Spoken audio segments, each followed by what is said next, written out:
მოგესალმებით დღის მთავარ თემებს თრიალეთის ჟურნალისტებთან ერთად ირმა ბუზიაშვილი გაგაცნობთ. ოკუპირებული ცხინვალის მოსაზღვრე სოფელ აძვის მოსახლეობა სალოცავების გარეშე დარჩა საოკუპაციო რეჟიმმა აძვში ეგრეთ წოდებული საზღვრის აღნიშნული აბრები დაამონტაჟა, რომლის მიღმაც ღვთისმშობლის სახელობის ტაძარი მოხვა.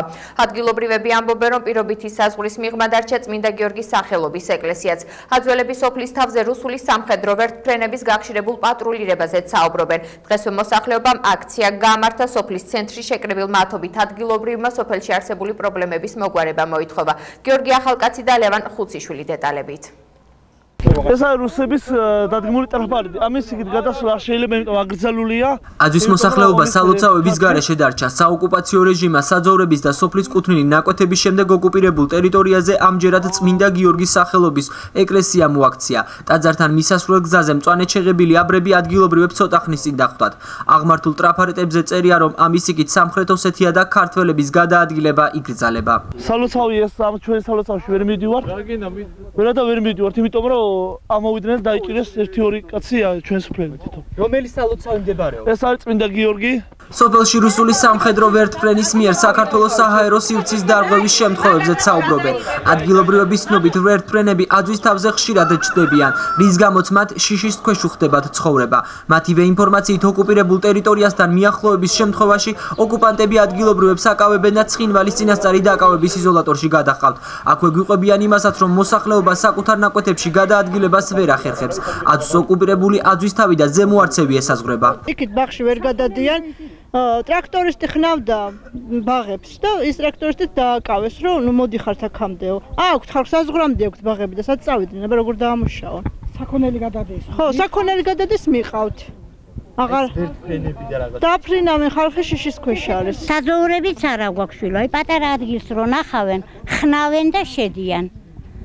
დავიბრუნოთ ეს ჩვენი საძოვრები, ტყეში ვერ მივდივართ. გვიჭერენ და მიხყავთ. და როგორ მოვიქცეთ? ვერ მივდივართ, ერთი პატარა კონა ფიჩხი რომ მოვიტანოთ, საშუალება არ აქვს რომ მივიდეთ და წამოვიღოთ.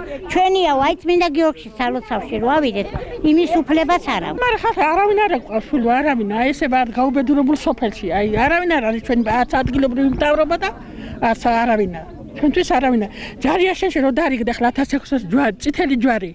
ჩვენ რატო ჩვენ უპატრონოთ ვართ? მერმისაო გადაგვიდეს მერმისაო.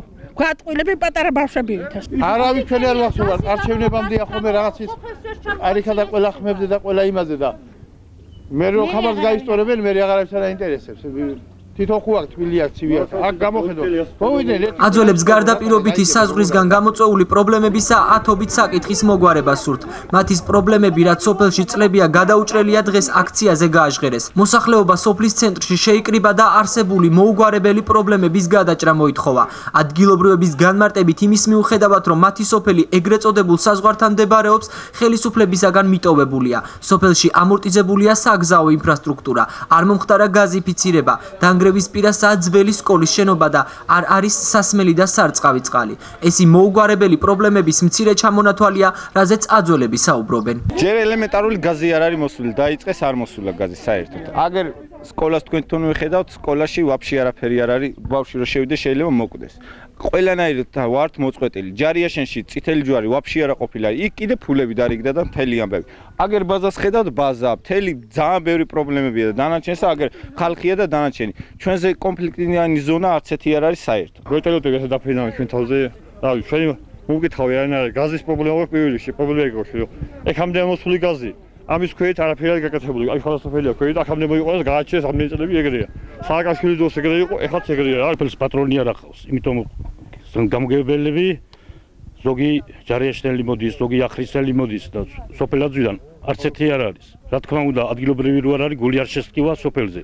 და ჩვენი ნატურა ეგ არის, რომ ადგილობრივი ყავდეს ვიღაც წარმომადგენელი გამგეობაში. სოფელში მცირე ინციდენტსაც ჰქონდა ადგილი. ჯანდაცვის სამინისტროს დაფინანსებით მშერებარე ამბულატორიის აშენება მეზობელ ახალუბანში აძველებმა გააპროტესტეს და სამშენებლო მასალები დაშალეს. როგორც ისინი ამბობენ, ამბულატორია მათთვის მოუხერხებელ ადგილას შენდება, რასაც ისინი აპროტესტებენ და სამედიცინო პუნქტის აშენებისთვის ალტერნატიულ ტერიტორიას სოფლის ცენტრში ასახელებენ. ახალუბნის ტერიტორიულ ორგანოში კი მიიჩნევენ, რომ ადგილობრივების ეს მოთხოვნა უსაფუძვლოა. აზრი არის გამოყოფილი, რომ აშენდეს ამბულატორია. აგერა გვაქვს ტერიტორია თავისუფალია. მოვიდნენ და აასვენენ. თუ ისინი არ აასვენენ, მოიტანონ მასალები და ჩვენ თუნდაც კარგად ავასვენენ. სად აშენებენ იმავდროულად? ახალმნის იმასთან, საბჭოსთან. არ არის მოსახერხებელი როგორ არის? თუ adzvisa იყოს და შეასვენდეს ამბულატორია უნდა აშენებულიყო.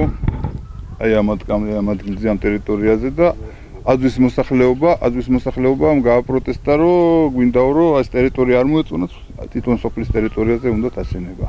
რა გადაწყდა? ჯერჯერობით საკითხი ღიათ არის და ნახოთ როგორ იქნება. ახალუბნის ტერიტორიულ ორგანოში adzვში არსებულ პრობლემების გადაჭრის გზებზეც საუბრობენ და ამბობენ, რომ ეტაპობრივად სოფელში ყველა პრობლემა მოგვარდება.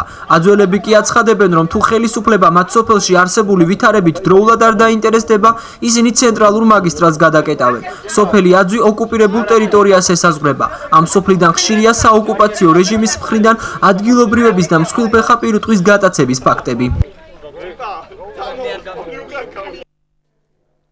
დღეს თბილისის მერობის კიდევ ერთი კანდიდატი დასახელდა, არასაპარლამენტო ოპოზიციის მერობის კანდიდატი კახა კუკავა იქნება. თავისუფალი საქართველო და ახალი მემარჯვენეები 2014 წლის ადგილობრივი თვითმმართველობის არჩევნებისთვის საარჩევნო ბლოკს არასაპარლამენტო ოპოზიციას ქმნიან. პარტია თავისუფალი საქართველო და ახალი მემარჯვენეები არასაპარლამენტო ოპოზიციის სახელით გაერთიანდნენ ადგილობრივ არჩევნებში. მათ საკუთარ მერობის კანდიდატად კახა კუკავა დაასახელეს. ასევე მათ ხელი მოაწერეს ურთიერთთანამშრომლობის შეთანხმებას და აღნიშნეს, რომ არასაპარლამენტო ოპოზიცია ღია კარის პრინციპით განაგრძობს მუშაობას. ურთიერთთანამშრომლობის ხელშეკრულებას უახლოეს დღეებში სხვა პარტიების და პოლიტიკური სუბიექტებით შემოუერთდებიან. როგორც მერობის კანდიდატმა კახა კუკავამ თქვა, ამ პოლიტიკურ სუბიექტებში ირაკლი ოქრუაშვილი არ მოიაზრება. ჩვენ ყველას თავაზობთ თანამშრომლობას პარიტეტის საფუძველზე, თანასწორუფლებიანობის საფუძველზე, ურთიერთთანამშრომლობის საფუძველზე. ჩვენ არ ვთქვით არც ერთი პარტიისაგან არც თვითლიკვიდაციას, არც თვითდაშლას, არ თავაზობთ არავის გამოსყიდვას. უახლოეს დღეებში შემოუერთდება აქ პოლიტიკური სუბიექტები აი ამ ხელმოწერას, აქ ირაკლი ოქრუაშვილი არ იგულისხმება. კახა კუკავა მერობის კანდიდატებიდან მთავარ კონკურენტად დავით ნარმანიას თვლის, რადგან მას ადმინისტრაციული რესურსი გააჩნია. დავით ნარმანია დღესვე გამოეხმაურა კუკავას ამ კომენტარს და განაცხადა, რომ ის ადმინისტრაციული რესურსების გამოყენებას არ აპირებს. ხედავთ იმისა, რომ ხა რეიტინგულად ხელისუფლების კანდიდატი შეიძლება არ იყოს სერიოზული კონკურენტი, ჩვენ რა თქმა უნდა ვთვლით, რომ ჩვენი მთავარი კონკურენტი არის დავით ნარმანია. თუმცა იმავდროულად ჩვენ ვაფასებთ სხვა კანდიდატების რეიტინგსაც, სხვა კანდიდატების გამოცდილებასაც და ჩვენ გვინდა საარჩევნო კამპანია წავმართოთ ურთიერთკორექტული დებატების პირობებში. მე არ ვაპირებ ადმინისტრაციული რესურსების გამოყენებას, არც აქამდე არ გამომიყენებია და ბუნებითაც არა ვარ ესეთი მეორე კანონმორჩილი ვარ და შესაბამისად დავიმორჩილები კანონს და იმ გადაწყვეტილებებს, რასაც უწყებათა შორის კომისია მიიღებს. როგორც ახალი მემარჯვენეები აცხადებენ, კახა კუკავა ენერგიული, კონსერვატიული და ამავე დროს 21 საუკუნის ადამიანია და სწორედ ამ მიზეზების გამო მოხდა მის კანდიდატურაზე შეჯერება. ახალგაზრდა ენერგიული ადამიანი და ქართულ პოლიტიკას დღეს ძალიან ჭირდება ენერგიული ადამიანები. მიუხედავად თავისი ასაკისა ძალიან დიდი პოლიტიკური გამოცდილების მქონე, ოღონდ ეს გამოცდილება არ უკავშირდება ხელისუფლებაში ყოფნის ტვირთს და ხელისუფლებიდან გამოყოლილ აი მძიმე შეცდომებსა თუ დანაშაულებს, რომელიც ძალიან ბევრ პოლიტიკურ ძალას საქართველოში მხრებზე აწევს, მაგრამ სამწუხაროდ ამის გამო დიდ პასუხისმგებლობას მაინც და მაინც არ გრძნობენ. კახა არის კონსერვატული იდეების მატარებელი ადამიანი, რაც ჩემთვის ძალიან მნიშვნელოვანია, მაგრამ ამავე დროს ძალიან მნიშვნელოვანია ის, რომ ის არის 21 საუკუნის ადამიანი, პროგრესული ადამიანი და საქართველოს ეს დღეს ძალიან ჭირდება. კახა კუკავას პოლიტიკური ძალის სახით არის ეს პოლიტიკური ძალა და ჩვენი პარტნიორი, რომელსაც აქვს ტრადიციების მიმართ პატივისცემა და ერთგულება და ამავე დროს ორიენტირებულია პროგრესზე. საარჩევნო ბლოკი არასაპარლამენტო ოპოზიცია ნომერი 1-ით მომავალი კვირიდან აქტიურად დაიწყებს წინასაარჩევნო კამპანიას. 20 წლის განმავლობაში შეჩერებული პროექტი, რომელიც სულ მალე ამოქმედება მეტროსადგურ უნივერსიტეტში.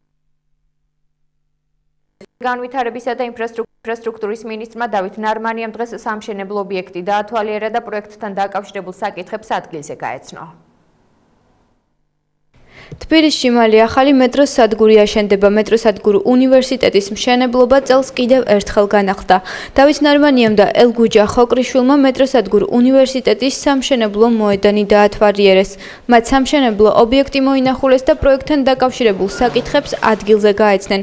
ამასთან მინისტრმა და ფონდის დირექტორმა საზოგადოებას მეტროს მშენებლობის დაწყების შესახებ მიაწოდეს ინფორმაცია და მედიას ის ვიზუალური მასალა გააცნეს, სადაც ნაჩვენებია თუ როგორი იქნება მეტრო მშენებლობის დასრულების შემდეგ.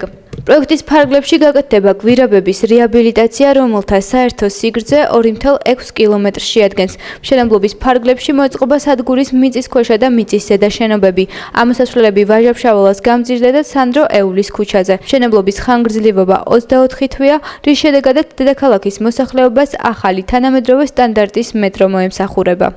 რამდენიმე კვირის განმავლობაში მასპერე რაც აზიის განვითარების ბანკისგან საბოლოო თანხმობას მივიღებთ, უკვე გამოცხადდება ტენდერი სამშენებლო სამუშაოებზე. მთელი 20 წელი კიდევ უფრო მეტი მიმდინარეობდა აქ გარკვეული ძალიან მცირედი სამუშაოები, შემდგომ დაკონსერვებული იყო დიდი ხნის განმავლობაში ეს გვირაბი და როგორც იქნა პროექტმა დღის შუქი იხილა, დაიწყება წლის განმავლობაში მშენებლობა, 24 თვე არის განსაზღვრული სამშენებლო პერიოდისთვის. დღემდე დელისსა და ვაჟა-ფშაველას შორის მოწყობილი ორი პარალელური გვირაბიდან მხოლოდ ერთი მუშაობს.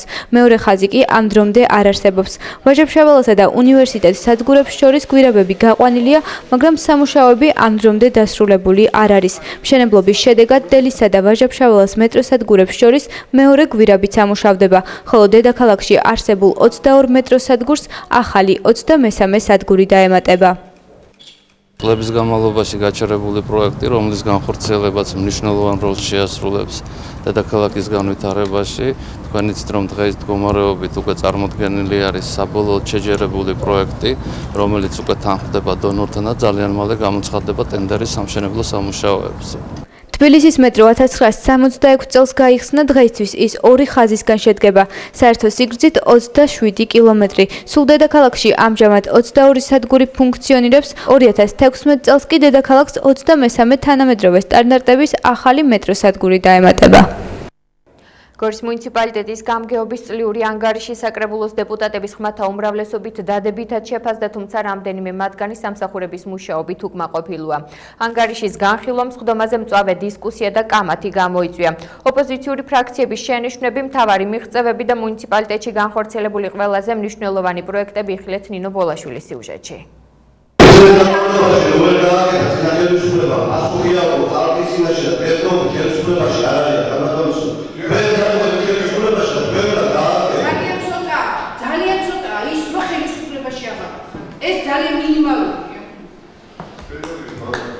ფრაქცია მამული შულების თავმჯდომარესა და გორის მუნიციპალიტეტის გამგეობის ადმინისტრაციული სამსახურის უფროს შორის ეს დიალოგი გამგეობის წლიური ანგარიშის განხილვამ გამოიწვია. არჩილ საბიაშვილმა გამოთქვა პრეტენზია იმასთან დაკავშირებით, რომ მუნიციპალურ და არამუნიციპალურ საკუთრებებში მცხოვრები ომისგან დაზარალებული მოსახლეობის საჭიროებების შესწავლა კომისიის მეშვეობით მოხდა და დასკვნა გამგეობას გადაეცა, თუმცა რეალურად პრობლემების მოგვარება არ დაწყებულა. შეიქმნა დასკვნა და ამ დასკვნას რა თქმა უნდა ხელს თითოეული ჩვენთაგანი ვაწერდით და მე ეს საკრებულოს თავმჯდომარემ ეს დასკვნა დააწერა გამგეობას, ასე ვთქვათ. და გამგეობას რა უნდა შეესწრო, აი ვერ ვიგებ გამგეობამ რა უნდა გააკეთოს. ჩვენ გამგეობა თავისი შესაძლებლობებით, თავისი ბიუჯეტით, ფინანსური შესაძლებლობებით, თუმცა ვერაფერს ვერ გააკეთებს თუ ამ ყველაფერში არ ჩაერია ცენტრალური ხელისუფლება, ხო და ამისთვის თუ არ გამოიყო რაღაც ფინანსური რესურსი. იმის გამო რომ მანამდე წლებში უამრავი პრობლემა დაგროვდა ნაციონალური მოძრაობის პერიოდში მოხდა ამ ბევრი პრობლემების შემცირება. ბუნებრივია დღევანდელ ხელისუფლებამ რაღაც გარკვეული პრობლემები გადმოყვა, მაგრამ არა იმ რაოდენობით, რაც ჩვენ დახვდა თავის დროზე. და ეხლა იმის თქმა, რომ წინა ხელისუფლებამ არაფერი გააკეთა, მოდი ეს ხალხმა შეაფასოს საქმეზე საუბარს და პრობლემებზე და არა წეგან მეთქვი, რომ ესე ბაპატეთ ამ გამოსვლისთვის ჯიბში და კრიჭაში რომ ჩავუდგებით ერთმანეთს მეთქი. ხო, იქ უკვე ოპოზიციის მხრიდან, ერთ-ერთი წევრის მხრიდან უკვე აბსოლუტურად სხვა თემაზე გადავიდა საუბარი და არა თქვათ ბიუჯეტის შესრულება. ფრაქცია მამულიშვილების თავმჯდომარის მუნიციპალიტეტის გამგებლის მოვალეობის შემსრულებელთან სხვა შეკითხვებიც ჰქონდა. არჩილ საბიაშვილმა განაცხადა, რომ გამგეობის სამსახურების შესაბამისად არ მუშაობენ. ამის მაგალითებად მან გარემოს დაცვის სამსახური და ტერიტორიული ორგანოს რწმუნებულების ის შეცდომა დაასახელა, რის გამოც დროებითი სამთავრობო კომისიის მიერ გამოყოფილი დახმარება რამდენიმე ოჯახმა ვერ მიიღო და აღნიშნულის გამოსასწორებლად ადგილობრივმა ხელისუფლებამ თანხების საკუთარი ბიუჯეტიდან მოიძია. Ყველდახოლოდ იყო გამახვილებული, რომ ყველა სამსახური კომპეტენციის ფარგლებში უნდა მუშაობდეს, ფუნქციებს უნდა ასრულებდეს, რაც ევალებოდა. რაც ევალება ჩვენ და სამწუხაროდ ვერ ასრულებენ ეს სამსახურები. გორის მუნიციპალიტეტის გამგებლის მოვალეობის შემსრულებას წლიური ანგარიში დეტალურად არ წაუკითხავს. იმ მიზეზით, რომ ეს დეპუტატებს უკვე მოსმენილი ჰქონდათ. ზოგიერთი მათგანის უკმაყოფილება სწორედ ამ ფაქტმა გამოიწვია. ერთ-ერთი ასეთი სკრის დეპუტატი იყო. ირმა კურტანიძე გამგეობის საქმიანობის უარყოფითად შეფასების მიზეზად სოფელში კადრების პოლიტიკური ნიშნით დანიშნოს ასახელებს. მასალას არ ვეყავი გაცნობილი და ესე 15 წუთში ერთი სლაიდზე შეხედვით ნამდვილად არც კითხვები არ დამებადა და შესაბამისად ვერც შეფასებას ვერ მივცემდი დადებით და წინა წლებში ნაციონალების დროს იყო საკრებულო წარმომადგენელი რწმუნებული იყო სკრელი, ერთი სპეციალისტი იყო ახალხიზიდან და მეორე სოფლიდან რიეთიდან ამ ეტაპზე ყველა თანამშრომელი დასაქმებული არის ერთი უბნიდან. გამგებლის მოვალეობის შემსრულებელი ახალი ხელისუფლების მთავარ მიღწევად კვლავ ხალხთან და მედიასთან ურთიერთობას მიიჩნევს. ეს წელს ანგარიშის პრეზენტაციაშიც აისახა. ახლა მოქალაქეებს იმ საინფორმაციო საშუალებების ნუსხის გაცნობა შეუძლიათ, რომლებმაც მიმდინარე წელს მუნიციპალიტეტის აქტივობები გააშუქეს. თუ დამოკიდებული აბსოლუტურად შეიცვალა მოსახლეობის მიმართ, კიდევ ჟურნალისტების მიმართაც. აი აბსოლუტურად განსხვავებული ჩვენი პროცენტული გადაწყვეტილებები მივიღეთ და მე მგონი ესეთი ჟურნალისტი ვერ იტყვის, რომ ვინმე ვაპყოლებთ ან გადაცემაში არ მივდივართ. ყველაზე მთავარი კიდევ თუ ამბობ, რომ ეს არის დემოკრატია და ხალხთან მიდგომა, ხალხის პრობლემების მოსმენა და მათი შემდგომი გადაწყვეტილება. გამგებელი ერთი წლის განმავლობაში განხორციელებულ ყველაზე მნიშვნელოვან ინფრასტრუქტურულ პროექტად სადგურის დასახლებაში სარეაბილიტაციო სამუშაოების დაწყებას ასახელებს. აღნიშნულ მოსაზრებას იზიარებს საკრებულოს თავმჯდომარიც დავით რაზმაძესაც პაპუნა კობერიძეს მსგავსად მიაჩნია, რომ შესაძლებლობების ფარგლებში მუნიციპალიტეტში სასიკეთო ცვლილებები განხორციელდა. აღნიშნულ აზრს საკრებულოს დეპუტატების უმრავლესობაც ეთანხმება. ინფრასტრუქტურული ნუ კიდევ ერთხელ ვამბობ, რომ ეს არის ერთ-ერთი ყველაზე დიდი პროექტი არის სადგურის კანალიზაციის საკითხი, იმიტომ რომ ეს ერთ-ერთი მასშტაბური პროექტია, რომელიც იცით რომ კომუნისტების დროიდან მოყოლებული ვერ გადაწყდა. შედეგებში ჩვენ ჩავიხედეთ, ყველა ესე იგი საკითხები გადაწყვეტილი არის დადებითად, თუმცა არის გარკვეული ხარისხები, მაგრამ ყველაფრის შესრულება ერთიანად არ შეიძლება. მუშაობის პროცესში იყო ბევრი რაღაც საკითხი, რომელიც ზოგი ობიექტური იყო, ზოგი სუბიექტური, რომელმაც წარმოშვა პრობლემები. ნუ ამ პრობლემების საფუძველზე იქმნებოდა ის ხარვეზები, მაგრამ მადლობა ღმერთს, რომ ეს ხარვეზები აღმოფხრილი არის უმრავლესობა. ჩვენ შეკვეთილ პროექტებს არ ვიღებდით, პირიქით ეს ყველა პროექტი მიდიოდა ჩვენგან. რამდენიმე პროექტი იდებოდა ერთად და იქიდან მე ვარჩევდით, ნუ შესაბამისად ახლა არ შეიძლება რომ მთელი ქვეყნის ბიუჯეტი მარტო გორმა მოიხმაროს და განვითარების სტრატეგიული გეგმების არარსებობა. ეს არის ის, რაზეც ფრაქცია ნაციონალების თავმჯდომარე ზვიად ხმალაძე ახალი ხელისუფლების უმთავრეს პრობლემად მიიჩნევს. წასვლის წინ აქ მე დავტოვე სამი ამდაგვარი გეგმა. ერთი იყო ატენის ხეობის განვითარების გეგმა, როგორც ახალი ტურისტული პროდუქტის, ასევე მუნიციპალიტეტის სოციალურ-ეკონომიკური განვითარების გეგმა და ასევე გრადი ეკონომიკური განვითარების გეგმა. სადაც კონკრეტული რეკომენდაციები არის მოცემული, რა უნდა გაკეთდეს შემდგომ წლებში. კაციშვილ შიგაც შაუხედი არც წაუკითხე, არც დაინტერესებული, ეს არის პრობლემა. სამწუხარო ის არის, რომ გეგმის მიხედვით კი არა, საერთოდ არაფერს არ აკეთებ. ეს არის პრობლემა. გამგეობის წლიური ანგარიშის განხილვისას არც ერთ დეპუტატს ბიუჯეტის ხარჯვით ნაწილთან დაკავშირებით კითხვა არ გასჩენია. გამგეობის სამსახურების გაწეული საქმიანობის ანგარიშს გორის მოსახლეობა უახლოეს დღეებში დემოკრატიული ჩართულობის ცენტრში მოისმენს. რეგიონებში მომხდარი ინციდენტები იყო მთავარი განსახილველი საკითხი უწყებაჩორისი კომისიის დღევანდელ სხდომაზე. ნაციონალური მოძრაობის წევრები შეხვედრაზე დაპირისპირების ამსახველი ვიდეო მასალით მივიდნენ. რამდენიმე საათიანი მსჯელობა რეკომენდაციების შემუშავებით დასრულდა თვითმმართველობის არჩევნების წინ ეს უწყებაჩორისი ჯგუფის პირველი სხდომა იყო. იუსტიციის სახში თავისუფალი და სამართლიანი არჩევნებისთვის უწყებათა შორის კომისია გაიმართა. შეხვედრა 2 საათნახევრის განმავლობაში გრძელდებოდა, რომელიც მედიის წარმომადგენლებისთვის დახურული იყო. თავად შეხვედრას არასამთავრობო სექტორის წარმომადგენლები, ასევე არის საპარლამენტო და საპარლამენტო ოპოზიციის წარმომადგენლები ესწრებოდნენ. აღსანიშნავია ისიც, რომ 17 რეკომენდაცია, რომელიც კომისიის მიერ წინა წლებში დამტკიცდა, რჩება კვლავ უცვლელი. უკვე შეხვედრის დასრულების შემდგომ პირველადი კომენტარები გააკეთეს არასამთავრობო სექტორის წარმომადგენლებმა. მათი მთავარი ყურადღება როლანდ ახალაიას მიერ ბრალის საყენებასა და გუშინ განვითარებულ მოვლენებზე გააკეთეს. ისინი სხვადასხვა პოლიტიკური პარტიის წარმომადგენლებს ურჩევენ თავის შეიკავონ ისეთი მკაცრი ქმედებებისგან, რომელსაც ადგილი გუშინ ჰქონდა. ხელისუფლებას კი მოუწოდებენ წინა საარჩევნო პერიოდში თავის შეიკავონ ყოფილი მაღალჩინოსნების და სხვადასხვა პოლიტიკური პარტიის წარმომადგენლების საგამოძიებო ორგანოში დაბარებებისგან.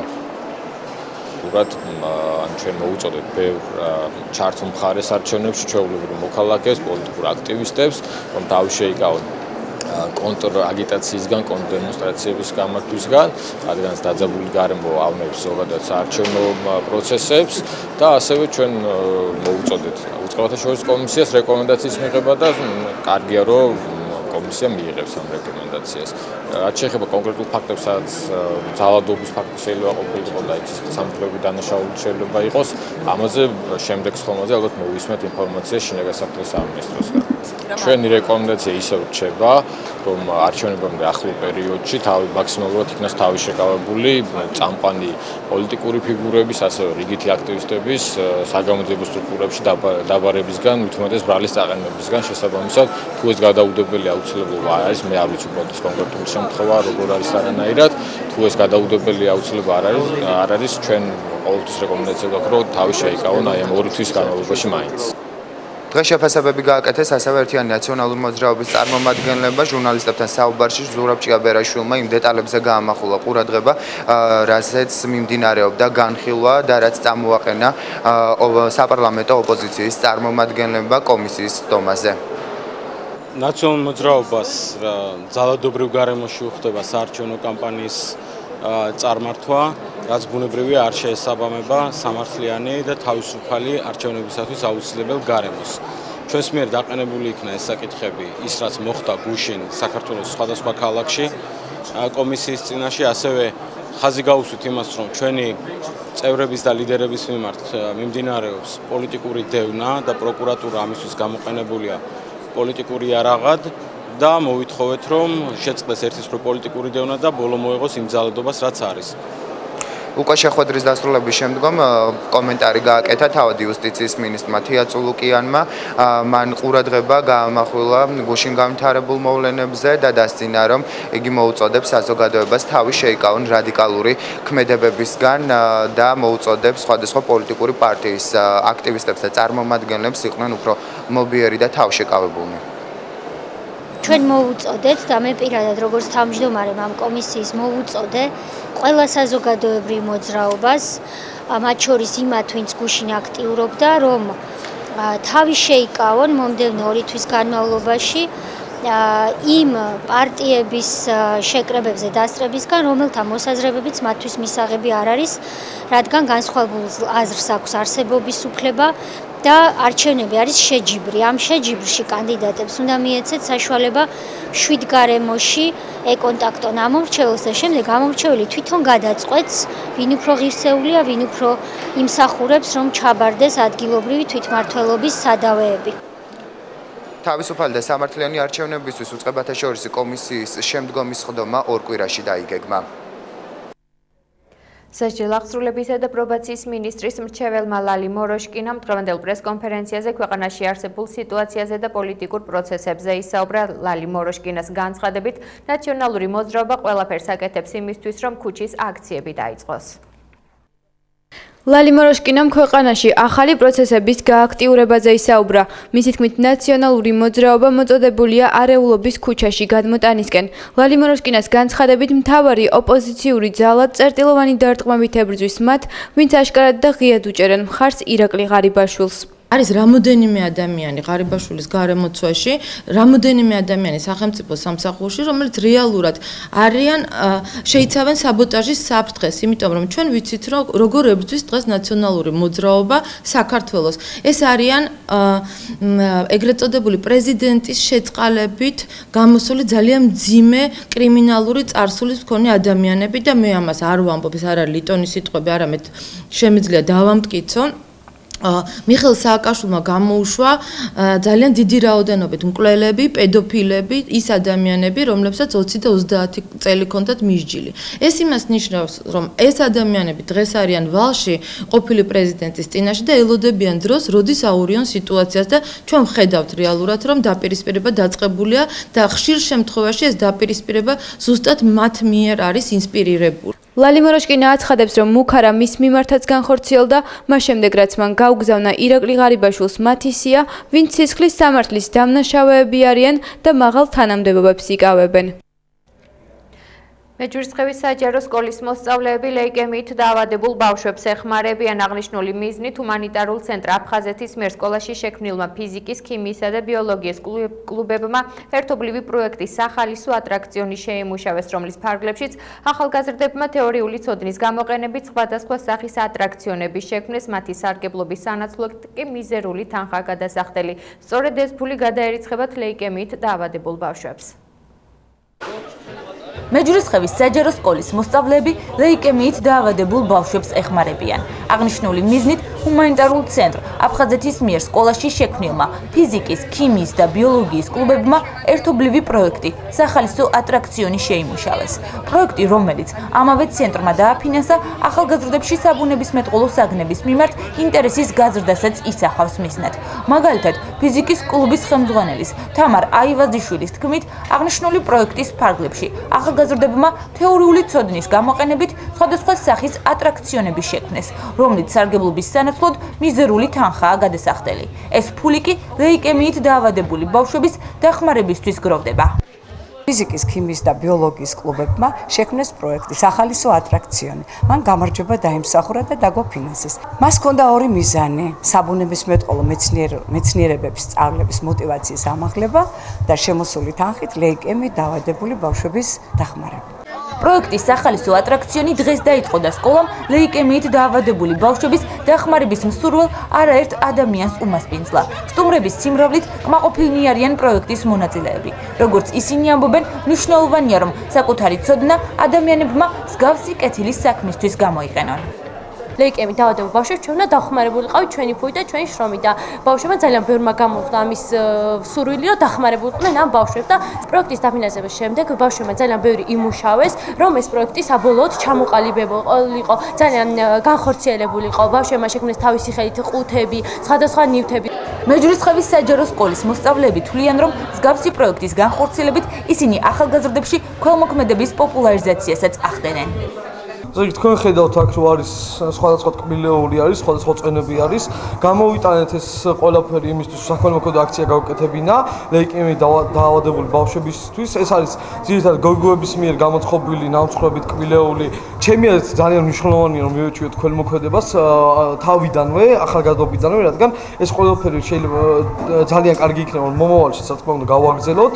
პროექტის მონაწილეები ქველმოქმედების გაგრძელებას გეგმავენ და იმედი აქვთ, რომ ლეიკემიით დაავადებული ბავშვების დახმარების მიზნით მათთან სხვადასხვა ორგანიზაციებიც ითანამშრომლებენ.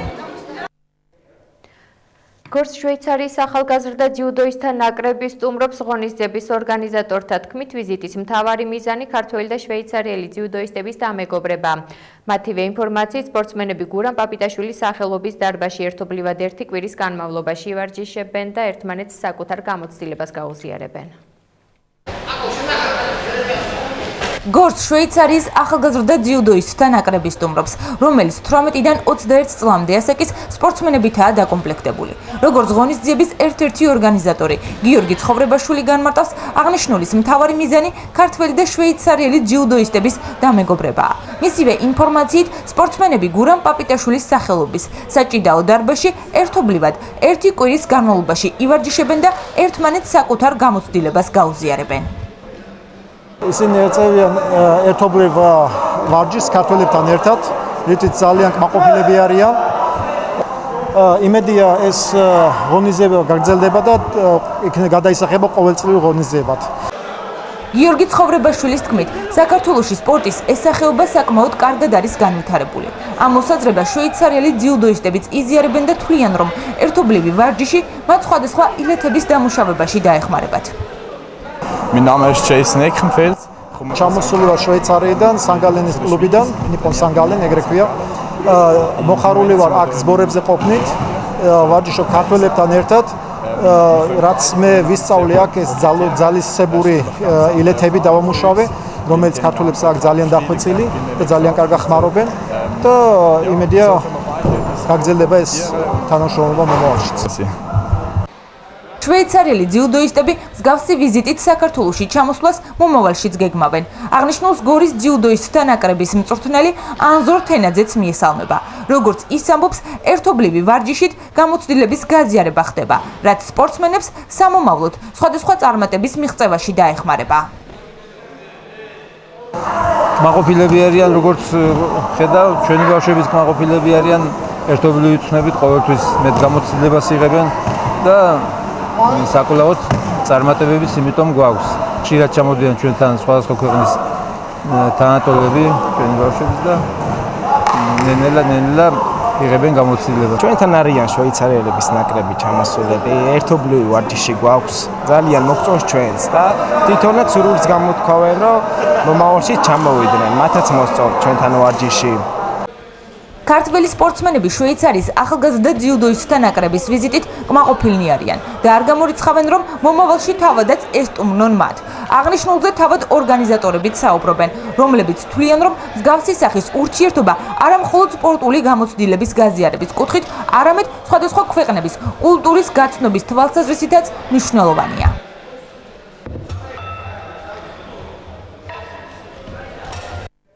ასეთი იყო 11 აპრილის დღის მთავარი თემები თრიალეთის ეთერში. მე ორ შაბათამდე გემშვიდობებით, ნახვამდის.